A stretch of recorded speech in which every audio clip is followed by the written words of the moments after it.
새로울 신, 매울 신, 무엇보다 믿을 신, 뉴스 신세계 헬마우스 임경빈 작가 오셨습니다. 안녕하세요. 안녕하세요.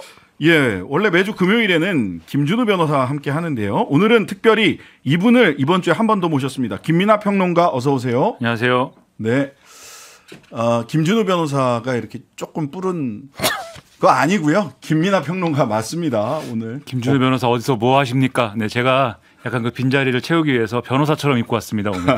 변호사 코스프레입니까? 네. 네. 비슷하게 입고 왔습니다. 예, 오늘 면도도 깔끔하게 하시고 분명히 TV 출연이 있었다. 저는 이렇게 추정을 합니다. 법정에 갔다 와가지고. 네. 아, 정말. 예, 알겠습니다. 자, 김민하 평론가와 임경빈 작가 두 분과 함께 뉴스 신세계 이어가겠습니다. 신원식 국방부 장관 후보자 오늘 출근길에 사과는 하지 않았습니다. 그렇습니다. 이제 과거 발언들 때문에 계속 좀 논란이 되고 있는데요. 신원식 국방부 장관 후보자가 오늘 사무실 출근길에 기자들하고 만났습니다. 과거에 문재인 전 대통령을 향해서 굉장히 좀 원색적인 표현들을 썼던 거, 여기에 대해서 사과 의사가 있느냐라고 기자들이 질문을 했는데 청문회에서 입장을 밝히겠다라고만 짧게 답변을 했고요. 그리고 12.12 군사반란과 5.16 군사 쿠데타를 옹호했었던 과거 발언들에 대해서는 제 말의 앞뒤가 좀 편집돼서 오해를 불러일으켰다. 이렇게 얘기를 했습니다. 그러니까 편집한 사람이 누굽니까? 편집한 사람이요? 예. 근데 그 방송 같은 경우는 저도 그 방송을 쭉 봤는데 편집할 대목이 있지는 않거든요. 그래서 맥락을 보면 본인 스스로가 맥락을 편집하고 얘기했다라는 걸로 밖에 이해가 안 돼요. 저도 그걸 봤거든요. 그 편집이 아니에요. 스트리밍으로 쭉 나가기 때문에 편집할 수가 없어요. 생방송을 그대로 올린 거거든요. 예. 그러니까 본인이 머릿속에서 괄호 넣고 괄호를 열고 닫고를 했다라는 말하자면 해명을 한 건데 그런 취지로. 그게 해명이 되나 모르겠어요. 그렇죠. 이걸 자꾸 그리고 청문회에서 설명한다고 하는데 어떤 방식으로 설명을 할 것인지 지금 말씀하신 대로 편집이 예를 들면 있었다라면 원래 얘기는 이런 건데 이런 방식으로 편집됐습니다를 증명을 해야 되는데 지금 그런 조건이 전혀 아니라는 없어요? 거지 않습니까? 예. 그럼 뭘 설명하는 건지 모르겠고 특히 이제 5.16하고 12.12에 대한 평가가 중요하다고 생각하는 거는 이분이 다른 부처 장관도 아니고 국방부 장관을 해야 되는 입장이지 않습니까? 제가 뭐 여러 군데서도 이렇게 얘기를 했습니다. 이게 이 대다수의 자유민주주의 국가에서는 국방부 장관을 민간인을 시키는 거잖아요. 그 이유가 있는 거 아닙니까? 그럼요. 왜냐하면 문민 통제를 군을 대상으로 해야 되기 때문에 그래야 되는 이유는 12.12나 5.16 같은 그러한 군의 무장 집단들이 들고 일어나서 대한민국을 전복시키고 이런 일이 없도록 하기 위해서 아닙니까? 근데 군 출신의 국방부 장관이 돼야 되는 사람이 그러한 부분에 대해서 있을 수도 있는 일이었다라는 취지에 그때는 필요한 일이었다라는 취지에 그런 의식을 갖고 있다고 하면은 기본적인 민주주의에 대한 관념이 왜곡돼 있는 거잖아요. 국민들은 그 점을 우려할 수밖에 없는 거거든요. 명확하게 해명을 하시려면은 하시기 바라는데 해명할 수 없는 문제라면 본인의 생각을 사과를 하든지 거취를 정리하든지 그런 것들이 필요합니다. 네.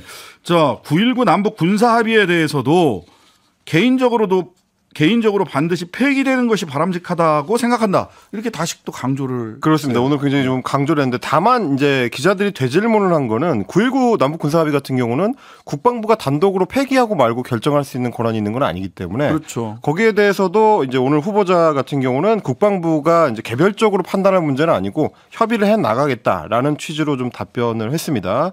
그리고 말씀하셨던 12.12나 5.16에 대해서는 대법원의 확정 판결 그리고 정부의 역사적 평가를 100% 수용한다라고 답변했고요.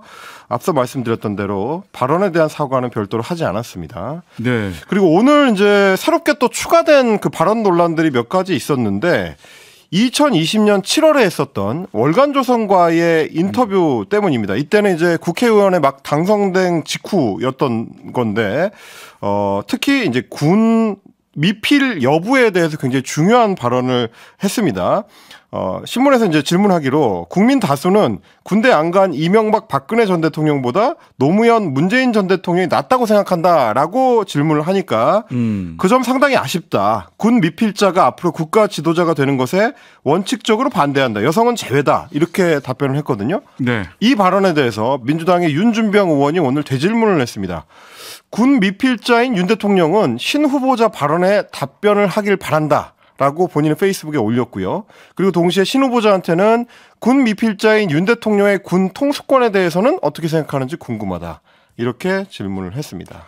예, 그 해당 인터뷰에서는 또 눈길을 끄는 다른 대목들도 많이 있습니다. 그렇습니다. 저희가 사실 이제 신원식 후보자를 거론을 할 때 지난 대선 때까지만 하더라도 친유승민계로 꼽혔다라고 했는데 그래서 이제 친윤계하고는 좀 색깔이 다른 정치인으로 이제 많이 여겨지다가 최근 들어서서 급격하게 좀 이제 거친 발언들이 많이 나온 거거든요. 근데 이제 2020년에 월간조선 인터뷰를 보니까 성조기가 보수 집회에 자주 등장하는 거에 대해서 일반적인 보수 집회 참석자들하고는 좀 다른 시각을 보여줬습니다. 이렇게 얘기를 했습니다. 한미동맹을 강조하는 시위에서는 성조기가 필요하지만 문재인 정권을 비판하는데 왜 성조기를 드느냐. 젊은이들이 이걸 보고 뭐라고 생각을 하겠습니까? 라고 이야기하면서 국내 정치 이슈에는 성조기를 버려야 된다. 성조기를 든다고 미국이 한국 내 정치 문제에 개입하지 않는다. 이것도 미국이 우리를 대신 지켜줄 거라는 공짜 심리고 미국이 영원한 동맹으로 우리를 지켜주리라는 생각도 환상이다. 우리 나름의 힘을 가져야 된다. 자강이 필요하다. 라고 이야기를 해서 어떻게 보면 지금 윤석열 정부의 어떤 기본 한미동맹에 대한 어떤 기조나 어떤 태도 이것들과 거리가 좀 있어 보이는 듯한 발언들을 좀 했습니다. 대통령의 안보 기조와 부합하지 않는 거 아닙니까? 제가 핵무장을 그럼 찬성하냐고 물어보고 싶네요. 그러니까 미국이 지금 확장 억제를 제공해가지고 더 이상 핵무장의 필요성이 없어졌다라고 한미가 합의한 거 아닙니까? 한국에 대해서. 근데 이렇게 주장한 거에 대한 어떤 지금의 생각은 어떤지 물어보고 싶고 특히 국민들이 우려하는 건 이런 개별적인 어떤 사안에 대한 개인적 입장이 어떻다라는 것 자체라기보다는 이런 게 여러모로 정치적인 어떤 조건과 환경에 따라서 이분의 어떤 생각이라든가 철학이라든가 뭐 이런 인식이라는 게 왔다 갔다 해온 거 아니냐 이런 생각이 지금 들게 만드는 그렇죠. 거거든요. 예. 그게 그러면 예를 들면 국방부 장관 입장에서 정말 국방부 장관으로서 지금 같은 시기에 필요한 거는 그러한 정치적인 어떤 계산이라든가 정권에 코드 맞추고 뭐 이렇게 왔다 갔다 하는 사람이 아니라 정말 군이 자기 할 일을 제대로 할 수 있도록 이 뭐 지켜줄 건 좀 지켜주고 또 명확히 해야 될 거는 내부에서 명확히 하고 개혁을 할 거면 하고 뭐 이런 게 필요한 건데 지금 오히려 이런 인물이 특히 국회의원인 상황에서 이렇게 왔다 갔다 하는 어떤 인식을 보여준 인물이 국방부 장관을 할 때는 오히려 정권 코드 맞추다가 내부에서 이제 좀 어떤 좀 안 좋은 일이라면 뭐 이렇게 덮으려고 하고 은폐하려고 하고 축소하려고 하고 그런 상황이 군에 아주 체질화되어 있는데 그거 못 바꾸고 오히려 상처를 더 덧나게 하는 거 아니냐 이런 우려를 가질 수가 있단 말이에요. 그럼 여기에 대해서 이 우려를 불식시킬 수 있는 대응을 해야 되는데 그거 쉽지 않을 것 같아서 우려가 됩니다. 예. 그러니까 김민하 평론가 말씀하신 대로 시기가 그렇게 긴 기간도 아닌데 2019년의 신원식과 2020년의 신원식과 또 뭐 2022년의 신원식이 다 다른 사람인 것 같은 그때 필요한 대로 집회에 가서는 집회에서 호응이 될 만한 이야기를 하시고 네. 그러는 것 같아서 말하자면 이게 생각나더라고요. 저는 성공한 쿠데타는 처벌할 수 없다라고 해서 노무현 노태우 전두환 네. 이 두 사람을 기소하지 않았던 검찰의 논리가 성공한 쿠데타는 처벌할 수 없다였지 않습니까? 근데 이제 신원식 장관을 보면 성공한 기회주의자는 장관이 된다. 이런 이렇게 젊은이들이 생각할 수도 있는 것이 아닌가. 아마 이제 김민하 평론가의 이제 이야기하는 맥락도 그때 입장이 이렇게 왔다 갔다 하는 사람이 장관으로서 어떤 소신을 보여줄 수 있을 거냐 이제 그거에 대한 그러니까요. 우려일 텐데요. 그래서 사실 2020년에 월간조선 인터뷰하고 상당히 좀 다른 인식을 보여줬던 2019년 소위 아스팔트 보수 집회에 나갔을 때 했던 논란이 된 발언 다시 한번 좀 들어보시겠습니다. 오늘 사과를 하지 않았던 바로 그 발언이네요. 문재인이 멸망을 기다리고 문재인 있다는 것은 시가 문제입니다. 안 내려오면 붕짜자 붕짜. 밈이 돌고 있더라고요. 붕짜. 네, 네. 이거 비슷한 이름의 외국 음식도 있는데 좀 생각이 납니다. 배도 고파지고. 네. 베트남 음식 중에 이제 분짜라는 음식이 있죠. 예. 그래서 어쨌든 요걸 가지고 트로트를 만들어서 네. 붕짜를 가지고 밈이 막 돌고 있더라고요. 젊은 분들 참 대단하다. 예. 자, 한편 국방부 장관 관련해서요. 이종석 국방부 장관 오늘 최고위원회 어제 의총에서 결정을 못하고 최고위원회에서 결정을 하겠다라고 민주당이 의총에서 최고위원회로 결정을 넘겼는데 탄핵 추진은 하지 않는 것으로 결론을 내렸습니다. 그렇습니다. 그동안에 해병대 최상병 순직 사건에 대한 수사 외압 의혹을 놓고 이종섭 국방부 장관에 대해서 민주당이 탄핵을 추진해 왔는데 추진하지 않기로 오늘 최종 결정을 했습니다. 민주당의 해임 요구를 윤석열 대통령이 실질적으로 받아들여서 사의표명 형식을 빌린 뒤에 사실상 경질했다라는 게 민주당의 평가입니다. 어떻게 보면 이제 일종의 정신 승리처럼 이제 들릴 수도 있는 이야기인데 이 장관의 직무가 탄핵으로 인해서 정지돼 가지고 국방부 장관이 공석이 될 경우에는 안보 공백이 우려된다라는 게 그동안 민주당 국방위원들의 의견이었다고 하고요. 그걸 이제 반영했다는 얘기입니다. 민주당에서는 그럼에도 불구하고 모든 수단을 동원해서 특검은 관철시키겠다라는 점을 또 강조하기도 했습니다.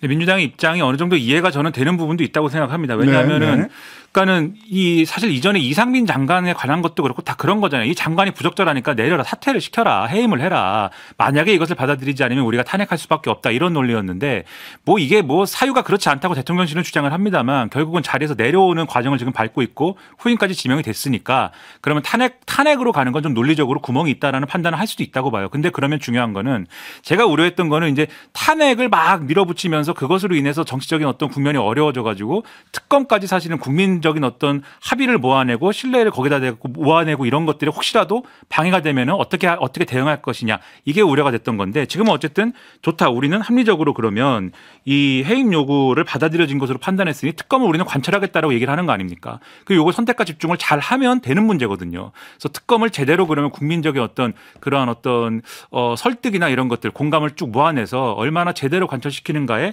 이 문제를 해결할 수 있느냐가 달렸기 때문에 거기에 대해서 제대로 능력을 발휘해 줬으면 좋겠다는 생각을 합니다. 이 두 가지 저는 생각이 드는데요. 하나는 소위 안보 공백 우려를 누가 초래했느냐라고 하는 치킨 게임에서 민주당이 먼저 마주 달리기를 피했다라는 생각이 하나 들고요. 말하자면 탄핵을 하면 안보 공백 우려, 안보 공백이 생기는데 그 우려를 누가 초래했느냐, 그럼 민주당이 초래했다, 이렇게 이제 할 생각이었잖아요. 대통령실의 입장은 샘속은 그랬던 것 같은데, 소위 안보 공백 우려를 누가 초래했느냐에 대해서 야당이 먼저 우려했다라고 하는 점이 하나가 있고요. 두 번째는 타이밍인데 먼저 탄핵 발의를 했다면, 경질이나 사의 표명 전에 먼저 탄핵 발의를 했다면 실제로 경질의 효과라고 하는 정치적 효과가 극대화됐겠지만 사의 표명 후에 탄핵도 안 하겠습니다. 근데 대통령은 그걸 받아들이지 않고 사의 표명을 받아들이지 않고 라고 하는 요 국면에서 정치는 타이밍이라고 하는데, 타이밍 싸움에서 뭔가 민주당이 좀 굼뜬 모습을 보인 게 아닌가. 그러니까 민주당의 입장에서는 그런 정치적 평가를 해볼 수 있지 않겠느냐라는 생각이 듭니다. 이 부분이 저는 이 대통령실과 이종석 국방부 장관의 그러니까 참 희한한 수다라는 생각이 좀 드는 거예요. 그러니까 애초에 국방부 장관까지 포함해서 국방 라인이 다 이제 교체 대상이 되고 있다. 교체가 될 것이다. 후임은 신원식 의원이다. 언제적부터 나온 뉴스입니까? 여기서 계속 그렇죠. 말씀드렸는데 그게 나올 때는 아무도 얘기를 안 하다가 이 사실인지 확인도 안 해주다가 민주당이 탄핵을 할 거랍니다라고 하니까 바로 이종섭 장관이 내가 안보 공백을 방치할 수는 없으니 내가 눈물의 사의를 표명하겠습니다. 이렇게 된 거잖아요. 그래서 이 울고 싶어서 뺨 때려줬다라는 얘기에서 내가 뺨을 크게 맞았습니다라고 주장하는 게 사실은 그게 꼼수 아닙니까? 그럼 사실 민주당 입장에서는 말씀하신 대로 타이밍의 문제도 있고 이런 이 수순을 놓을 때 잘못하는 어떤 그런 부분도 있겠지만 제가 볼 때는 그런 어떤 또 꼼수에 안 말려 들어가는 것도 또 해볼 수 있는 어떤 대응이다라고 생각을 해요. 네. 그런 부분까지 포함해서 볼 필요가 있다고 봅니다. 자, 요 이후에 신원식 국방부 장관 후보자에 대한 이제 검증 문제로 집중이 되고, 이종섭 국방부 장관은 어떤 책임, 법적 책임, 정치적 책임은 이제 묻기가 어려워진 측면이 있는데 사법적 책임을 어떻게 물을 것인가, 이게 이제 남겨진 과제가 아닌가 싶습니다. 자, 김건희, 김행 두 사람 간에 인연이 있었다, 친분이 있었다와 없었다. 네. 말이 왔다 갔다 합니다. 저희가 이제 사실 어제 뉴스 신세계 시간에도 장성철 공농센터 소장하고 이 얘기를 좀 나눈 바가 있는데, 왜냐하면 장성철 소장이 소위 김건희, 김행 20년 지기설을 처음 제기했었던 사람 중에 한 명이거든요. 그래서 어제 저희가 이제 질문을 했을 때는 김행 후보자가 이 사안에 대해서 굉장히 좀 강하게 부정을 하고 있고, 그래서 장성철 소장도 직접적으로 언급하지는 않겠지만 간접적으로 고 정두원 의원의 발언을 빌린 바가 있습니다. 뭐라고 했느냐면 진실을 말할 때가 가장 위험한 때다. 굉장히 의미심장한 얘기를 장성철 소장이 남겼는데, 오늘 관련된 보도들이 또 추가로 좀 쏟아져 나왔습니다. 어제는 김내정자가 이제 경향신문 그리고 한겨레하고의 인터뷰에서 이렇게 해명을 했습니다.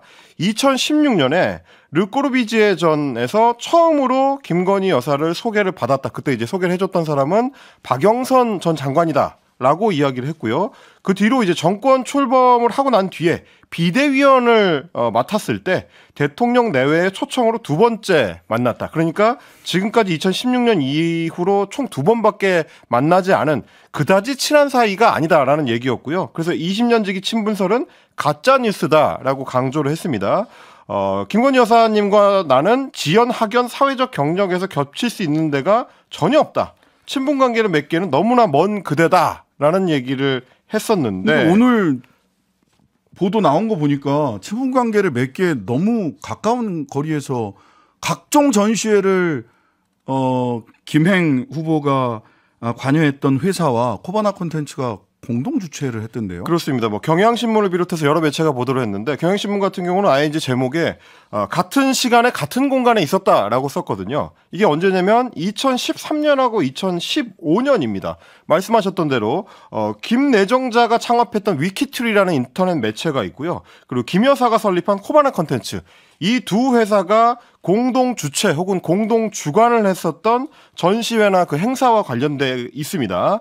박근혜 정부에서 청와대 대변인을 맡고 있었던 2013년 12월 이때 위키트리가 주최를 하고 코바나 콘텐츠가 주관했었던 점핑 위드 러브전이라는 이 사진전이 열렸는데 그 개막식에 김행 내정자가 참석을 한 게 영상을 통해서 확인이 됐습니다. 이 위키트리는 이 회사는 김행 씨가 창업한 회사죠. 그렇습니다. 지금도 부회장을 맡고 있습니다.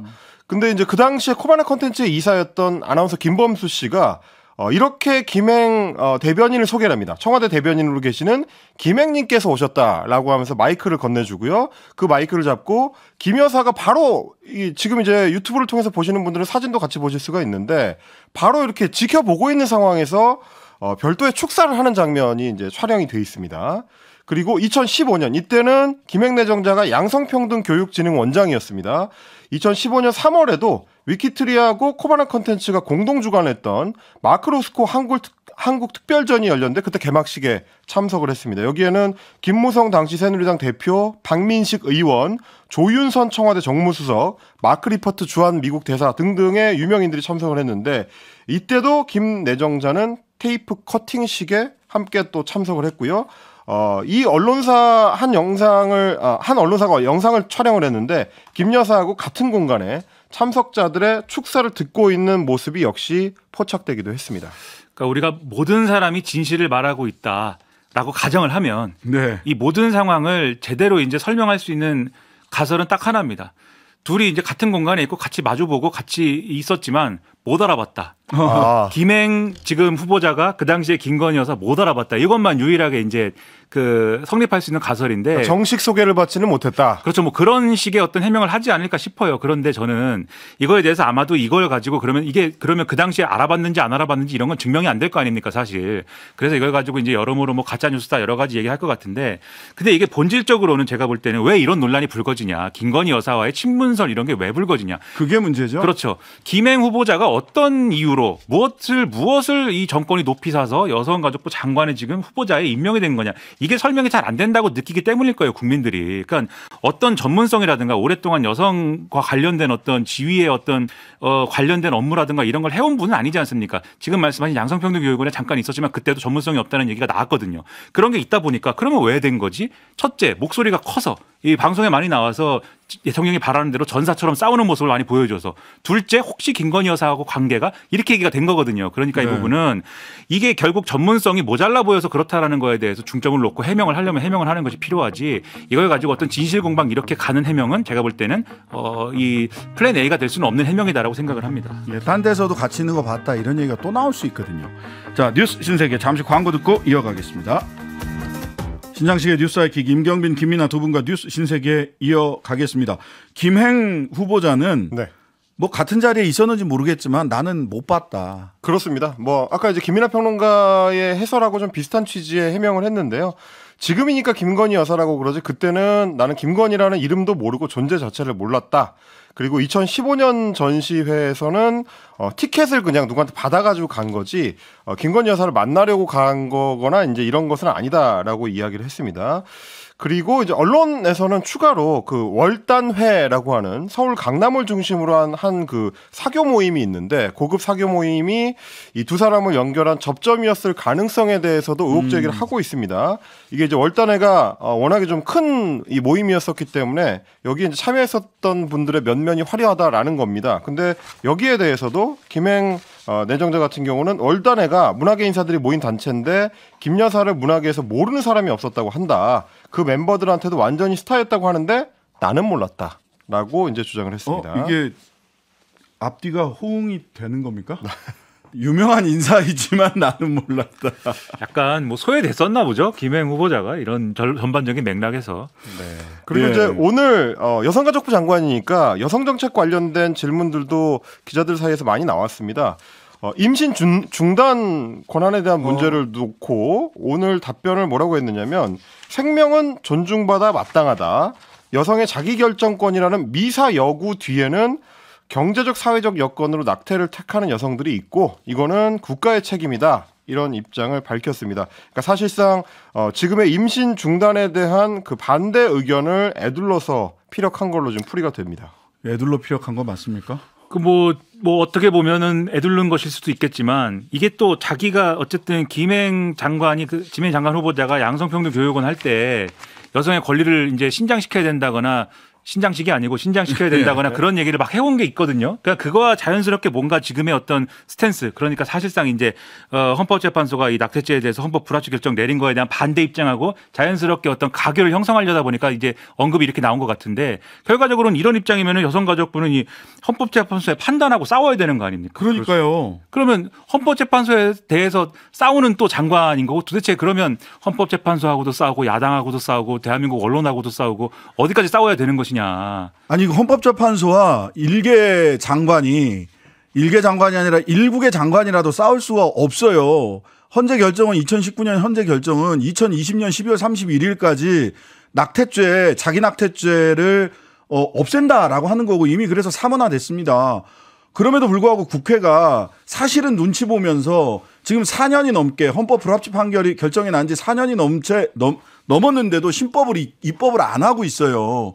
그렇다면 헌재 결정 취지에 맞춰서 여성가족부는 어떻게 여성이 자기결정권, 그 성적 재생산권 영역이 공백이 있는 부분을 어떻게 채울 것인가를 고민하는 곳, 그 집행을 준비하는 곳이 여성가족부예요. 어떻게 싸우겠다는 겁니까? 이분 이러셨던데 한 교회에서 간증하면서 아이의 낙태권은 엄마인 저에게 있다고 생각했는데 그것을 회개했다. 이렇게 간증을 하기도 하셨어요. 본인이 종교적으로 이렇게 믿는 것은 그것에 대해서 뭐라고 할 이유가 없습니다. 하지만 여성가족부 장관은 헌재 결정에 따라야죠. 자기가 뭔데 이렇게 얘기를 합니까?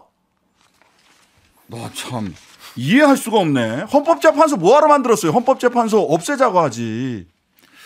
무섭네요. 진짜로 없애야 된다고 하면 어떡하시려고요. 아, 그러네요. 자, 이런 가운데 사법농단 의혹 양승태 전 대법원장에게 징역 7년이 구형됐습니다. 그렇습니다. 오늘 결심 공판이 열렸는데 이게 1심입니다. 2019년 2월에 구속기소가 됐고 벌써 4년 7개월이 지났는데 아직 1심이 안 끝났습니다. 지금까지 진행된 공판만 해도 준비기일 포함해가지고 290여 차례 정도 되는데요. 어쨌든 이 사건 같은 경우는 2011년 9월부터 해서 임기가 진행된 6년 동안에 양승태 전 대법원장이 부당한 반헌법적인 구상을 법원 행정처로부터 보고받거나 승인하거나 직접 지시를 내렸다라는 게 검찰의 주장입니다. 특히 상고법원 도입, 이게 이제 그동안 대법원의 굉장히 좀 중요한 역점 사업이었는데 상고법원 도입을 당시 청와대하고 일종의 딜을 하기 위해서 일제 강제동원 피해자 손해배상 청구 소송 같은 이 재판에 직간접적으로 부당 개입을 했다라는 혐의를 검찰에서는 주장을 하고 있습니다. 그리고 이제 동시에 검찰에서는 같이 재판에 넘겨진 박병대 전 대법관 그리고 고영한 전 대법관에 대해서는 징역 5년과 징역 4년을 구형을 했습니다. 양승태 전 대법원장 같은 경우는 최후 진술에서 문재인 전 대통령을 겨냥해가지고 실체도 불분명한 사법농단과 재판 거래를 기정사실화했다. 이렇게 주장을 하면서 무죄를 여전히 주장하고 있는 상황입니다. 이게 지금 이분들이 아주 그 엘리트 판사 출신들이니까 법을 잘 아시는 분들이잖아요. 재판을 지금 1심을 4년 7개월 만에 구속 기소된 이후에 했다는 게 그동안 재판을 완전히 무슨 침대 축구처럼 뭐 이게 이것저것 다 모든 수단을 동원해 가지고 질질 끌어온 게 여기까지 온 그렇습니다. 것이고 예. 그리고 그 여기까지 올 동안 자기의 어떤 고유한 입장이나 이런 것들이 뭐 재판장에서는 어떤지 모르겠습니다. 언론에다가 별로 얘기 안 했거든요. 네. 한마디도 안 해왔습니다. 근데 정권 바뀌고 지금 2심 결심 되니까 언론이 이렇게 얘기를 하는 거잖아요. 지금 이것이 다 의미가 근거가 없는 얘기다라고. 이 수사한 분이 이 정권의 핵심들에 다 들어가 있는 검사 출신인 분들이 다 수사를 했는데 그분들의 이때 수사팀장이 그 윤석열 한동훈 이랬습니다. 그러니까요. 그분들의 어떤 입장이나 이런 거하고 좀 조율이 돼서 이런 얘기를 하는 것인지 뭐가 좀 예정이 되고 있어서 예고를 해서 앞으로 어떻게 진행될지 알고 있어서 이런 얘기를 하는 것인지 그냥 당당해져서 이렇게 말씀하시는 건지 모르겠습니다만은 그때로 돌아가면 안 된다. 상고법만 한다고 정말 이 국가의 여러 가지 중요한 일이 걸린 이 판결들을 정권하고 그렇게 어떤 뭐 이렇게 거래하듯이 해가지고 완전히 이제 엉망으로 만드는 그런 일이 다시 일어나서는 안 된다라는 거를 지금 이제 대법원장 후보자도 명확히 알고 있는지를 확인해야 되는 문제라고 생각합니다. 네. 불법적인 수사권 남용이었다. 검찰은. 검사들은 피고인을 묶을 프레임을 짰고 그 속에 모든 사실관계를 경강부에 억지로 꿰어 넣었다. 당시 서울중앙지검장 윤석열, 수사팀장 한동훈 법무부 장관이었습니다. 두 사람 이름은 언급을 안 해요. 문재인 대통령 전 정권만 언급을 하고. 야당이 이런 얘기했으면 지금 엄청 혼나고 있을 텐데 여당하고 해서 아무도 여기서 대해서 얘기를 안 하네요. 기회주의적이다라는 평가를 또 젊은이들에게 받지 않을까라는 생각을 하게 됩니다. 지금까지 뉴스 신세계 임경빈, 김민아 두 분과 함께했습니다. 감사합니다. 고맙습니다. 하루 종일 기다려지는 진짜 시사. 평일 저녁 6시 5분 신장식의 뉴스 하이킥.